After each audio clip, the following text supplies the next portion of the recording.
I've compiled a bunch of clips that show Micro and Cooltech from the final weekend of the Season 10 playoffs. This is the second video about it, so if you haven't seen the first one, go check it out. Cool variation of Suit and Feinberg was doing a lot during the tournament, where you don't stack up for aggro, instead just aggro in the same spot but lower, which is definitely better if you don't have Hoglins on the bridge because you don't have to spend time stacking up and save a couple of blocks. Buffing around piglins can get tricky, but you can see in the second clip, Fine has pigs in front of him, so he just double stacks so he can jump over them. I also would like to point out that since there are no Hoglins on the bridge, Farmers keeps placing these two blocks. They have two purposes. One of them is to prevent Hoglins from climbing the staircase and blocking all of the pigs, and also they make your movement kinda nicer. But if there are no hogs and you're low on blocks, you definitely should skip them. I like this awareness by Feinberg. He realizes there won't be any pigs close to him to punch, so he instantly commits to mining a chest for aggro. This has the same benefit as using gold block to aggro, which is you have one more pick immediately trading, because it takes 10 seconds for a piglin to start trading after you punch it.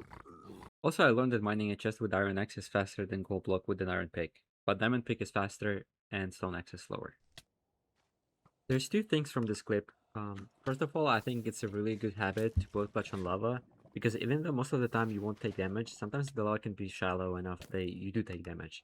But the main reason why it's always good is just because you're gonna be on the surface of the lava and you can crawl right away instead of having to swim out. Another thing is, I've noticed that a lot of people have been doing head hitters to reduce hunger, and it doesn't actually work. It takes 4 seconds to naturally heal when you have 0 saturation and your hunger bar is full. So unless you can do enough actions to reduce your hunger in under these 4 seconds, you won't actually eat sooner. These are like two separate mechanics, so one doesn't actually speed up the other. To reduce your hunger, you need to do 80 head hitters, which isn't possible.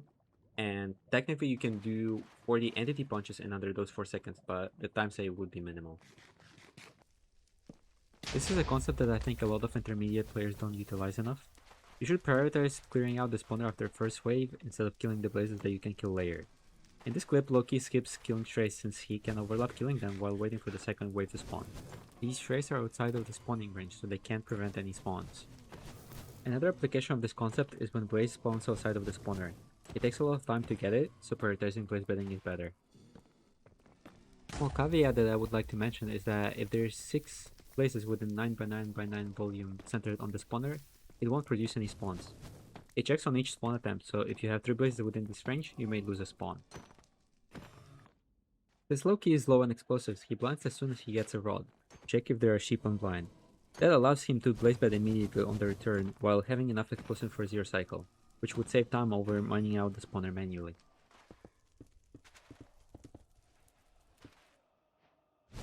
Also, since the portal loads 3x3 of chunks around it for 15 seconds, he can't just pearl hang straight up.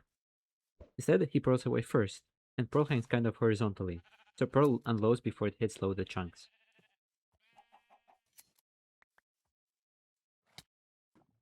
In this clip, Loki wasn't confident in his E-rate since the spike wasn't that big. It was only 35 entities and he had 25 entities the other direction. Before people used the resizing micro for E-ray, a very good trick to identify a bastion spike was to use higher FOV than 30, around 40 or 50, which would help in ambiguous cases where you are either close to the bastion or really high or low.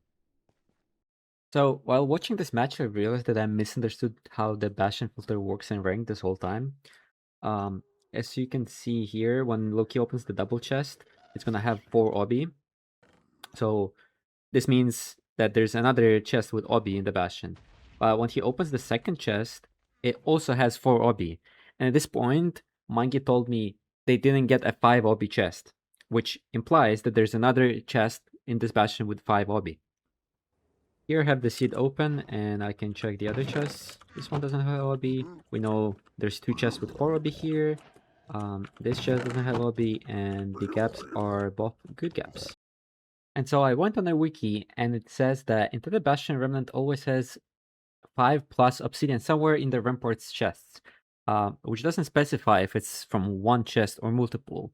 And then I found this message from Redlime in Ranked Discord that does specify that it is from all the chests combined. So it can either be 5 OB chests from a single chest or 2 4 OB chests, which I didn't know about, and I was convinced that it is 5 OB from a single chest always in ranked.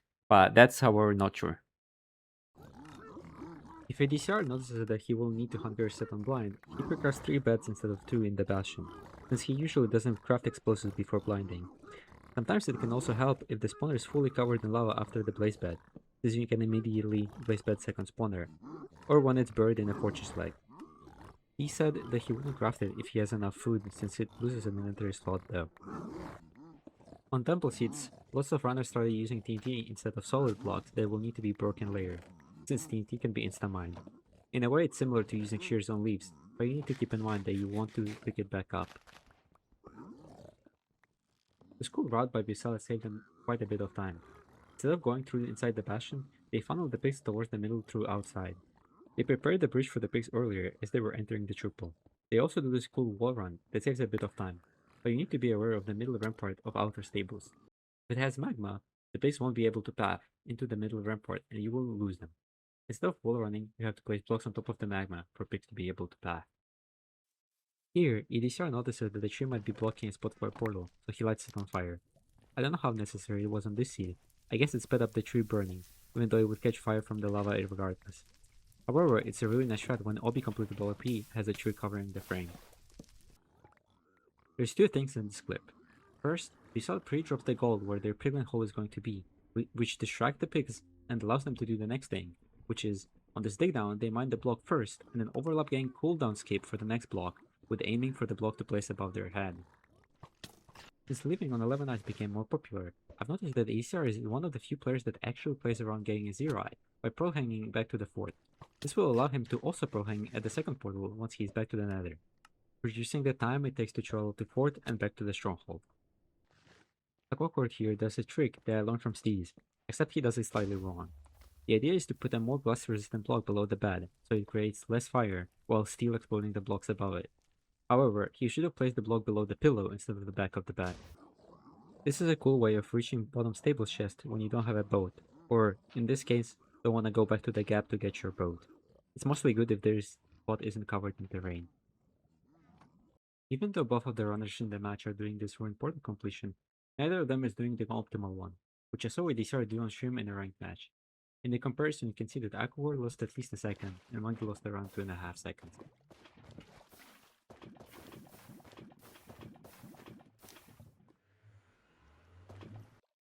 In this overworld, Monkey took a risk and entered the nether without trees, since they were far away. There ended up being no trees close in the nether, so Monkey lost a little over 6 seconds. However, lighting sheep on fire ends up saving him all the time back, since he doesn't need to spend time killing them with an axe and it's fully overlapped with running towards the trees. Sheep, just like chicken, burn to death after taking one fire tick. The only downside of this strategy is that sometimes they can wander far away, so I wouldn't advise doing this in the forest. This clip kind of shows the complexity of decision making in some of the seeds.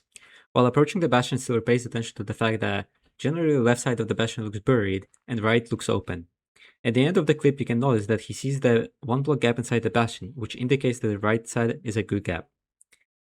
And on top of that, by judging quadrants, he can determine that Fortress is way more likely to be on his right or behind him, because it cannot be in the same quadrant as the bastion is in. So it cannot possibly be directly on his left, it can only be left and backwards. So with that in mind, he purposefully doesn't do left gap route, even though it is good gap. He just opens it to get the extra picks from the inside the gap to add to his route.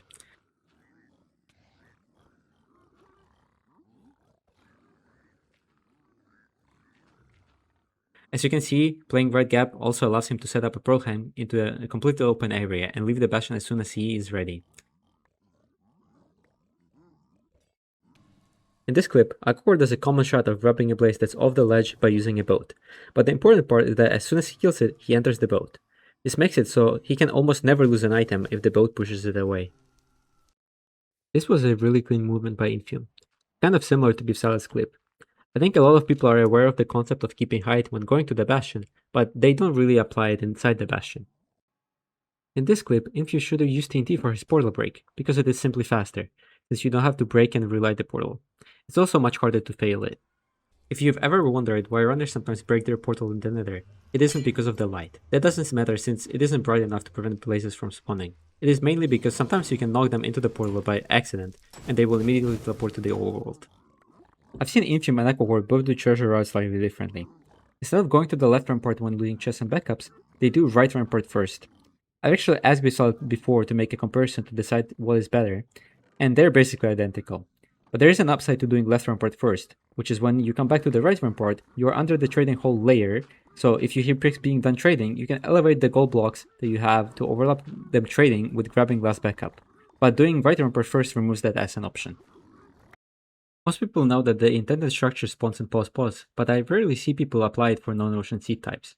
It still applies for temple, village, and ruin portals. As you can see, DCR realizes that he is close to 0-0, so temple can only be in one direction. EDCR uses F3 to line himself up while punching the sandstone, so when he lands at the bottom of the temple, he is aiming exactly at the sandstone below the pressure plate and can start mining it as soon as possible. To do this, you want to be standing at the back of this sandstone and your angle should be between 66.6 and 64.8, but I just remember it as around 66. Then, when you start falling, you want to hold backwards for a bit, so you're lined up with the back of the wall. Here's a safe way of mining the gold blocks and stable triple by DCR. This would make it so you aren't stuck in a 1x1 hole if there is a straight piglin. But you have to overlap mining cooldown between the last two gold blocks and falling in. I just thought it was cool how fast DCR clears this hold bar. I assume he's using drag click for this. EDCR dies in this lava housing, and when he resets the seed and enters the ender again, he lowers his render distance to 2. This unloads the chunk that lava is in, which makes it not flow. So when he's near the bastion, lava just starts to flow, and he can preemptively block it off. However, he didn't realize that he should have blocked it off higher up on the terrain, because lava still ends up killing most of his pigs.